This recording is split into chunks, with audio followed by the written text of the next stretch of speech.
These kids think they got ops, but the real op is their mother. She is the one that allowed dysfunction to run wild within the community and do nothing about it. Not only does she do nothing about it, but she encourages it.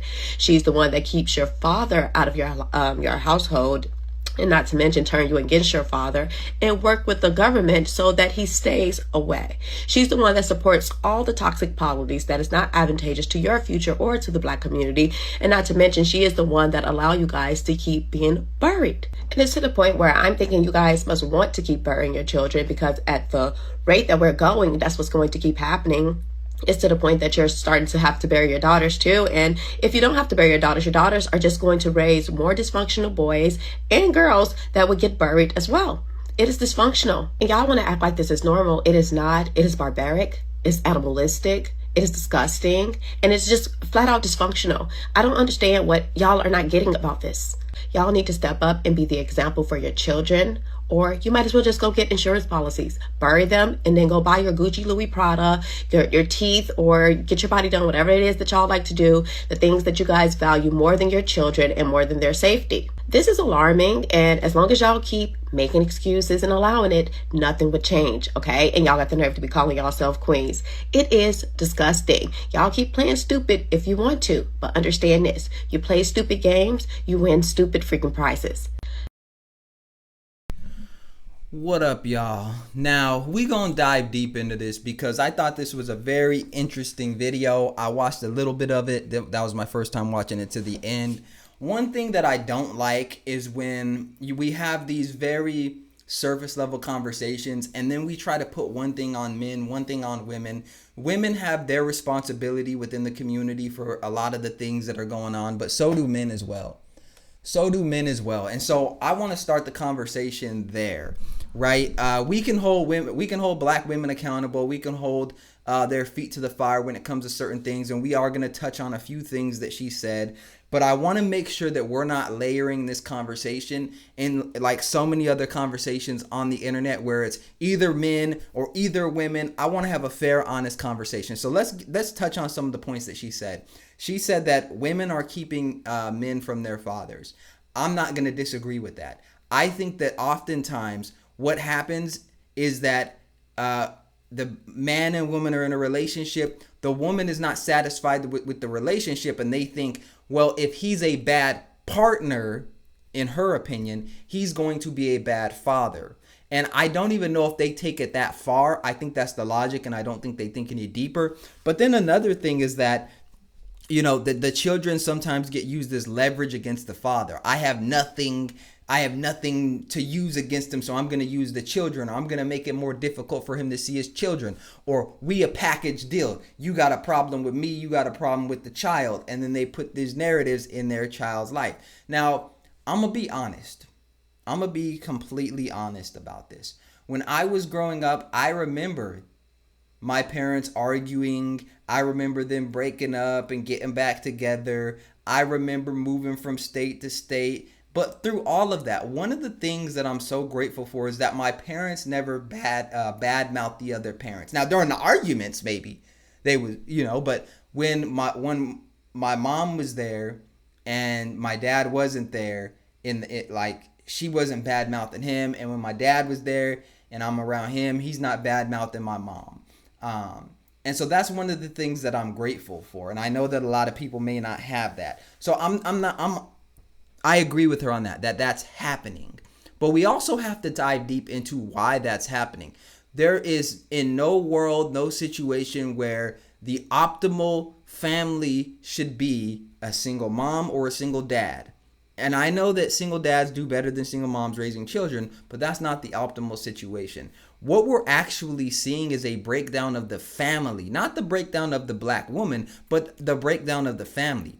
When Black women are tasked with raising children, and yes, I understand they have to be accountable. They chose who to lay down with, and we talking about what happens after the fact, though. Like, this is still a reality that happens. Yes, you can choose better, but we talking about after the fact. After the fact, and you are in this situation where either maybe you slept with somebody that doesn't want to raise their kid, you slept with somebody that is in and out of jail, that is not consistent, or you just in a bad situation where y'all don't get along and y'all working out, whatever the situation is, women are not they're not geared to raise children by themselves. They're just not. I don't think men are. But one of the differences between men raising children by themselves and women raising children by themselves is I think that men still are able to have that presence, the disciplinarian factor, which curbs a lot of the things that may happen. Whereas women, I don't think women are necessarily meant to be disciplinarians. So they may start going too far, and then it pushes them out of their femininity. And when it pushes them out of their femininity, now they don't even realize that they're taking stuff too far. They don't realize that they're unhappy. And I think at a certain point, and I'm just going to be real, the children might become a source of resentment. I'm just going to be real. But let's touch on another thing that she said. And I want to replay this. Let's touch on this. Your household, and not to mention turn you against your father, and work with the government so that he stays away. She's the one that supports all the toxic policies that is not advantageous to your future or to the Black community. And not to mention, she is the one that allow you guys to keep being buried. And it's to the point where I think when it comes to the political conversation and supporting these policies and stuff, we have to really break it down because most people are not politically educated. And, you know, I personally believe that it comes down to personal accountability. We can talk policy all day, but, you know, I think one of the issues, especially when it comes to Black women raising Black boys, is that a lot of these women did not have their father in their lives. So they don't know how to raise a son. It would be difficult for even a man to raise a son under those circumstances. They don't know how to raise a son.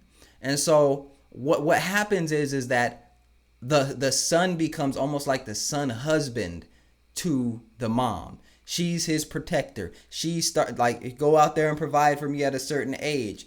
And then you have this weird dynamic where she's no longer parenting him. They're almost like in a partnership. It's you and me against the world type of mentality instead of me being your mother. And this then turns into the son feeling like he can do whatever he wants to do. It's his household. He's the man of the household. He has to go out here and provide. There's this pressure on him to make money and stuff like that and support the mom. And so do I think that Black women are perfect? No. Do I think that there's a lot of room for improvement? No. But the real question we have to ask is, why are there so many single mothers? Why are there so many single mothers raising children? Why are there so many Black single mothers raising children? And what I think it comes down to, and I want to make it full circle, is that Black women do not respect Black men anymore, and Black men do not respect Black women anymore. And that has to be fixed. Now, we can put the blame on Black women for doing this and breaking up the household. And we could put the blame on Black men because you got a criminal record and now you can't find no job, or you out here sleeping with multiple women and you cheating and you playing games and blah, blah, blah. There's plenty of blame to go around. But at the crux of it, we need strong Black men marrying strong Black women who are feminine and raising children in a positive environment. You ain't got to make all this money. You ain't got to be balling out. You ain't got to have the new Mercedes coupe. You ain't got to live in a multi-million-dollar home. It's not that. It's you need to be a strong, moral Black man, strong, moral Black woman, feminine, masculine, coming together, raising children, father doing what he does, woman doing what she does, and stop the bickering back and forth. There's plenty of blame to go around. Plenty of blame to go around. But there was one other thing I wanted to touch on right here.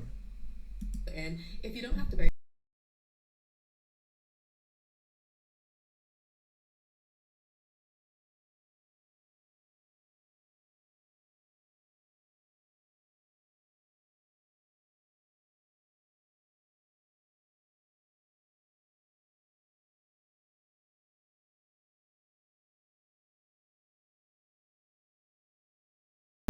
Like I said, I don't think that a single mother is an example for her children in terms of how to raise children. I think that there are a lot of strong single mothers out there that are holding it down, and I'm not going to put them down, and I'm not going to denigrate their efforts and things like that. But what I will say is it's definitely not the optimal situation. You roll in the dice at a certain age. You are not going to be able to control that boy in the same way that a man would. He's not going to bond with you in the same way that a man would. And so I think that's one of the biggest issues, as well as black women. When it comes to your daughters, you have to be willing to understand that without that man there, without the presence of a father, it's going to be very difficult for you to, I want to say, raise her into someone that's respectable.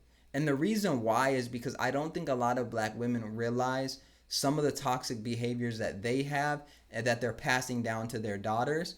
And, you know, a woman that grows up without a father is always going to be looking for that masculine energy. And at a certain point, she's going to find some dude that says all the right things. And then that dude is going to mean more to her than the mother, because she's been absent. She hasn't had it. And so, you know, I say all that to say, strong black man, strong black woman, feminine, raising families, that's the solution. The blame does not lie solely on men. It does not lie solely on women. There's plenty of, you know, conversations we can have about how we got here and why. But ultimately, I think that black women, black men got to come together. Let me know what y'all think in the comment section. This is definitely a nuanced conversation. I'm interested to hear what y'all say. Make sure you hit the like button, subscribe to the channel, check out my content confidence workbook if you're an online creator looking to grow your brand without the burnout. Appreciate y'all. My name is Fitz, and I'll see you in the next video.